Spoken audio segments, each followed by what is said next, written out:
Well, this is, my name is Tyrone Holmes. I'm the founder and CEO of the men of Semper Fidelis here in the city of Durham, North Carolina.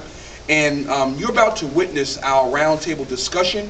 We are a men's Christian-based organization where we as men come together and we talk about issues that usually that's not talked about in a normal setting, like in the church.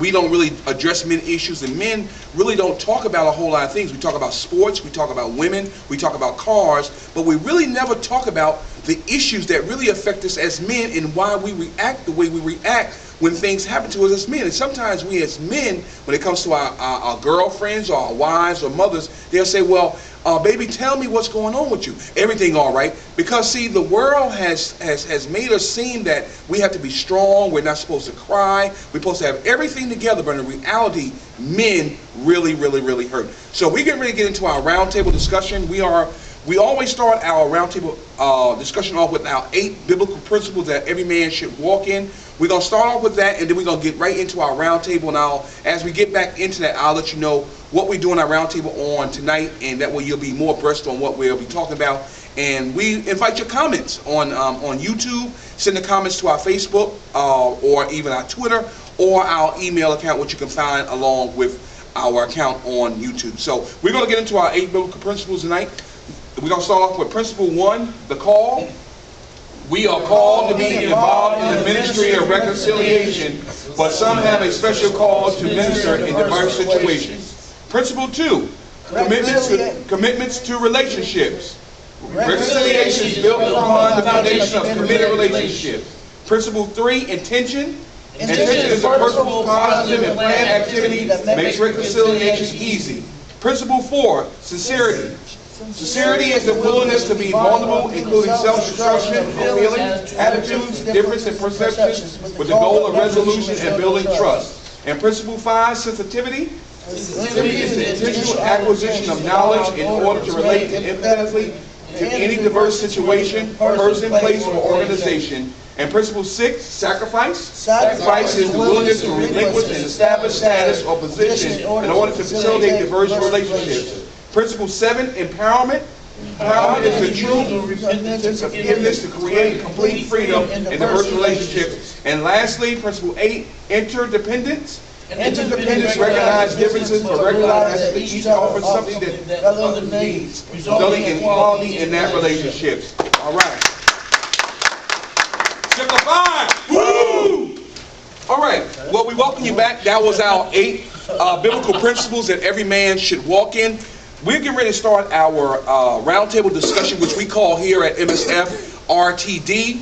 And we watched a movie last week. We always have a movie, a men's and youth night out at the movies with the youth on second Thursday. And we always watch movies that deal with men relationships and men's issues. That way we can come back and try to help each other as we grow into men. We don't know really what men are. We have been trained by what we see and by what we heard, but we here in MSF, we learn, we love one another, we treat each other with respect, and we're there to support one another. That's what Brotherhood is all about, and that's what we're trying to learn. We learn how to be men here together as a group. I don't know it all. None of these brothers know it all, but we together as one group, we are stronger together than we are departed, or as we are separated. So we're going to get into our movie that we're going to talk about this and listen to what we have to say. We watched the movie Courageous, which was a powerful movie on last week, and we're going to discuss that.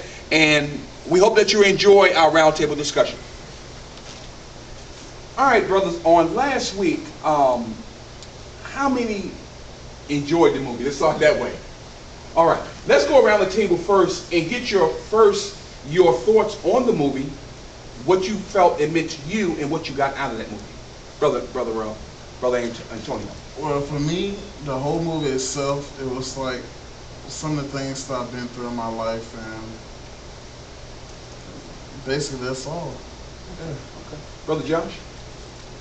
I really liked it, but I really liked the part where when the drunk driver killed his daughter.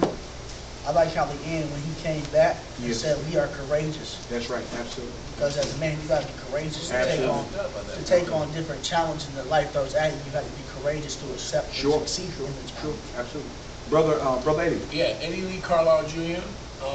I love the Spanish brother part. Okay. I mean, that was really deep because somebody called him, he left to go to work, then they sent him back, and I really believe what he did, I really believe God tested him. Yes. And then next thing you know, he got a job, and he was the wrong person for the job at the same time he was the right person. Yes, yes. And I just like the way the guy found out he hired the wrong person, but still kept him.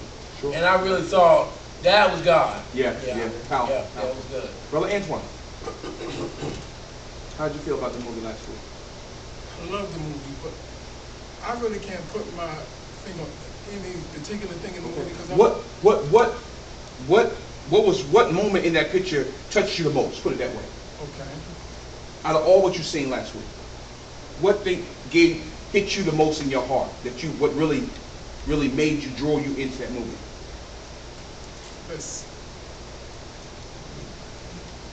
The scene with the fathers. Okay. Yes. Sure. The scene with the fathers. Sure. One father, I mean, he didn't want to do anything with his son. I mean, the son wanted him to run with him. I mean, he didn't want to run with his son. Yes. I mean, that's Absolutely. all he wanted. I mean, the son just wanted him to run. Sure. What was it, 5K run? Yeah, 5K run. Yeah. He didn't want to do that. Yeah. I mean, there are some things I could say. Sometimes I don't want to do with my kids, but Sure. I do it. Right. Okay.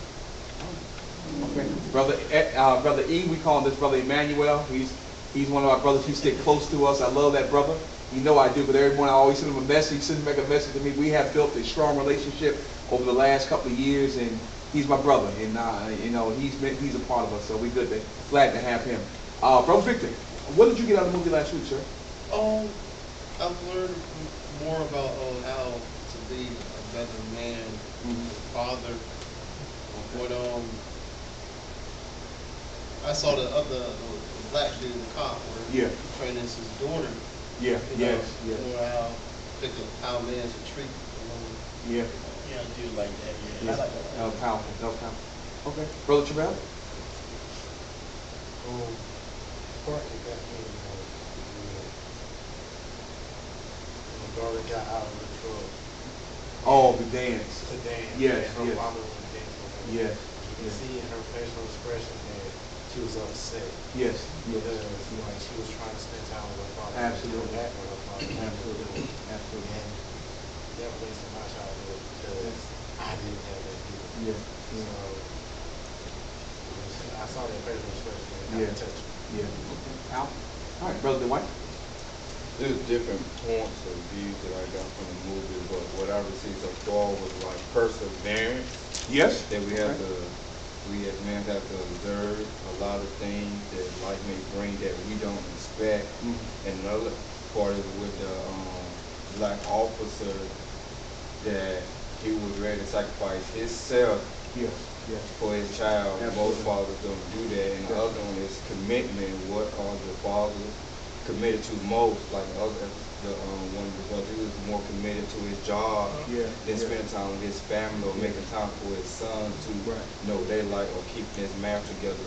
In that case, he had to learn the hard way, which God allowed the situation to happen with his daughter getting taken from him, so he could come back closer to him because he was idolizing other things. He was putting his job before his family important before God, and God wouldn't allow that. And another thing that after he learned from it, he became a revolutionary of the fathers making commitment before God, and that brought another officer who didn't see his daughter or stayed away or backed out with his daughter, so that the Holy Spirit was convicting him. He felt guilty, and then he came back in his daughter's life. So it can build you or it can break you if you try to run from it. So I gained that. It was a lot, and then taught you also about faithfulness also too, and how to support one another. The Hispanic dude, he was a strong man. Yes, he was. He kept his. It showed that he was a real faithful and very close to God. And his wife also backed him up through every situation. She was always ready to encourage him at all times, and he kept the issue separated from his kids too, so his kids won't have to feel it as much. Absolutely. Give his brother a hand. What Well- you get, Tyrone? Well, what I got out of it, and I can touch on a little bit of everything. I think the daughter thing touches me a lot about how we as men don't know how to treat women. And he was trying to teach his daughter that just because a young boy talks to you, you got to look beyond that, because it's some other things going on behind why he's asking. He may say he just want to hang out with you, but we as men, and that's what I base my life on from now to the day I die, is that we have to learn as men to try to set a standard in our life on how we're going to treat one another. If we learn how to grow us, I'm talking about us together as men, if we learn how to be responsible men together, we'll learn how to treat women. We'll learn how to treat one another. We'll learn how to treat our sons. And he goes back to what he said about learning how to spend time with your family. A lot of us don't know how to do that because it wasn't done with us when we were small. We went outside, we played football, we played baseball, we played basketball, we come back in and eat. That's all we know. And go to school the next day. That's all we knew. So we really never had that bonded. I never had that bondedness with my father because I never knew him. So that father wound with the daughter wanting to dance with her father, and then with the son want to run with his father. And a man, we as men, let me tell you, and then we're going to get back into this, and I think this is very, very important. When it comes to commitment with a man, we pull back from commitment. Why is that? Because we're afraid to make it. I'm going to give you a perfect example.